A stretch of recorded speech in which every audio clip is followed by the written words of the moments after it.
Assalamualaikum warahmatullahi wabarakatuh. Alhamdulillahirabbil alamin. Di dalam sebuah kajian, bila kita mengedepankan hawa nafsu, pasti tersesat jalannya kajian apapun. Bila kita kedepankan pemahaman mengartikan atau memahami atau menafsiri sebuah kitab ataupun hadis, maka akan tersesat jalannya. Kenapa? Karena mengedepankan iblis dan setan yang merasa bisa mengartikan itu semua.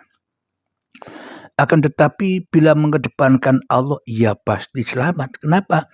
Karena Allah sendiri yang menerangkan pada kita. Karena Allah sendiri yang nuntun kita. Bukan kita dituntun oleh iblis dan setan yang merasa paham dengan kajian ilmu ma'rifat. Bukan kita dituntun oleh iblis dan setan yang merasa bermakrifat. Selama kita merasa bermakrifat, selama kita merasa memahami ilmu hakikat, memahami ilmu thariqah, apalagi merasa bersyariat, ya selamanya tak akan pernah masuk ke dalam pintu keselamatan. Kenapa? Karena yang dikedepankan hawa nafsu kita sendiri.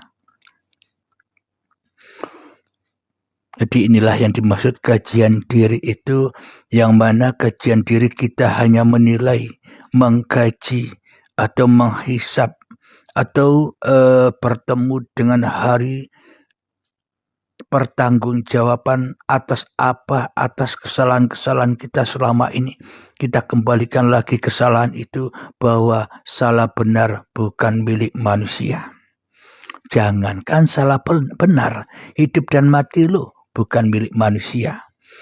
Bila manusianya sudah sampai di situ, ya enjoy saja ya Kang Mas Ajman.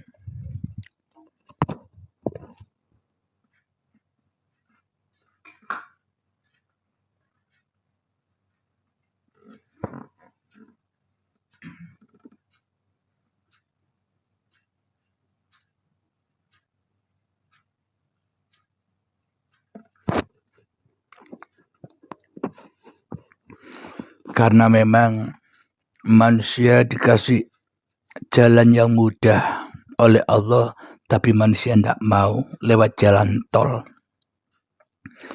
Akan tetapi manusia cintanya kepada iblis dan setan melewati jalan yang berliku-liku, melewati jalan yang sulit.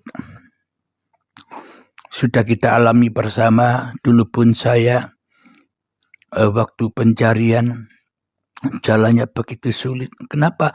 Karena yang aku kedepankan hanyalah hawa nafsuku, diriku yang merasa sok mencari ilmu, diriku yang yang merasa bisa hening, diriku yang sok merasa bisa bertapa, diriku yang sok merasa bisa wusul, bisa tajali, dan bisa ma'rifat. Ya semuanya tersesat, karena yang ada di dalam dadaku hanyalah Tuhan Abdul Halim saja. Dan jalan menuju Allah itu sangat amat simpelnya. Bila kita kedepankan hanya Allah, syaratnya ya harus kita firaq atau berpisah atau murtad dengan diri kita sendiri, alias kita wajib perangi Abdul Halimnya, kita wajib singkirkan Abdul Halimnya, kita wajib usir Abdul Halimnya. Berani tidak? Tinggal begitu. Kalau Anda belum berani, ya carilah guru untuk menuntun dan membimbing sampai di situ, dibantu oleh guru pembimbingnya. Silakan cari di tempat Anda berada. Yang penting setelah ikut berbaiat, jangan sampai ada lagi kewujudan manusianya. Dan bila masih setelah berbaiat kepada guru-guru yang di luar sana, kalau masih ada perintah-perintah zikir sekian ribu, ini sekian ribu, menghafalkan ini, wah jangan. Jauh tambah tersesat. Disuruh enjoy malah diikat dengan aturan-aturan. Disuruh enjoy kok malah dijerat lagi dengan amalan-amalan syariat yang mana nantinya amalan-amalan itu akan menjadikan khodam yang akan tambah menyesatkan manusianya, tambah sulit jalannya. Kasihan, umur sudah mepet, sakaratul maut hampir tiba, kok kita masih mempersulit diri kita sendiri. Jadi tandanya carilah guru pembimbing ketika Anda sudah dibaiat, dilepas, enjoy saja, sudah tidak ada perintah apa-apa lagi. Hanya apa? Hanya haulahu linuriyahu min ayatina, supaya bisa menyaksikan ayat-ayatnya Allah. Itulah jalan selamat, itulah Islam di sisi Allah itu. Dan ketika masuk Islam itu, maka nyatalah kemu'alafan kita. Ternyata selama ini Islam yang kukerjakan hanya Islamnya setan. Kenapa? Karena selamatnya hatiku hanya kepada setan, hanya kepada nafsuku sendiri. Ternyata amal ibadahku, syariatku sejak dulu detik-detik akil balik sampai setua ini ternyata semuanya hilang, zong, terputus, terbakar. Kenapa? Dimakan sendiri oleh iblis dan setannya, diaku-akui. Maka bagaimana mungkin pekerjaan atau syariat yang najis itu bisa suci bila bukan syariat yang suci itu sendiri yang suci? Jadi agar syariat itu bisa suci, maka jangan pernah kita merasa bisa bersyariat. Kenapa? Tanpa sanad uripe Allah yang menghidupi badan ini, tak akan pernah ada syariat. Inilah yang dimaksud syariat yang lillahi ta'ala. Jadi bagaimana caranya agar syariat ini bisa lillahi ta'ala? Menangawai, biar Allah yang ngatur Anda, jangan Anda yang ngatur Allah. Enak kan? Itulah makom enjoy saja. Silakan. Semoga bisa dipahami ya.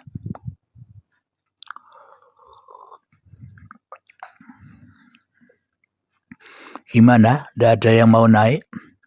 Bila tidak ada yang mau naik, saya beri waktu sampai pukul 6.30, setengah 7, kita akan akhiri. Bila tak ada yang mau naik, capek saya sendirian ngomel sendiri di komal kalau tidak ada yang nemanin. Tapi kalau ada yang nemanin, ya bisa dilanjutkan.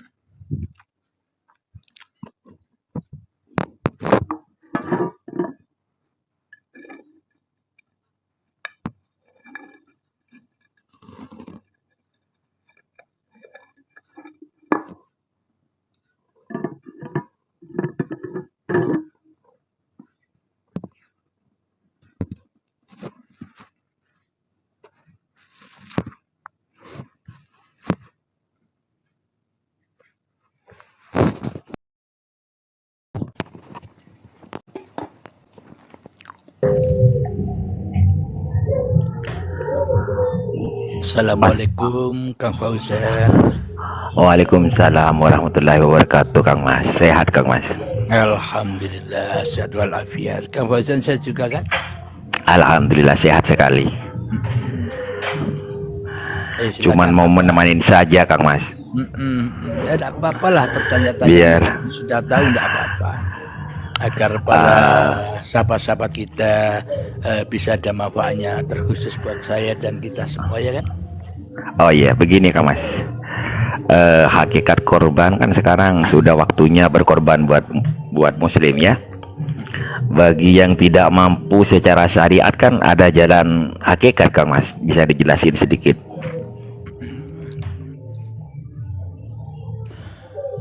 Berkorban itu bagi yang mampu, dan yang tidak mampu ya tidak apa-apa. Menurut syariatnya, ya.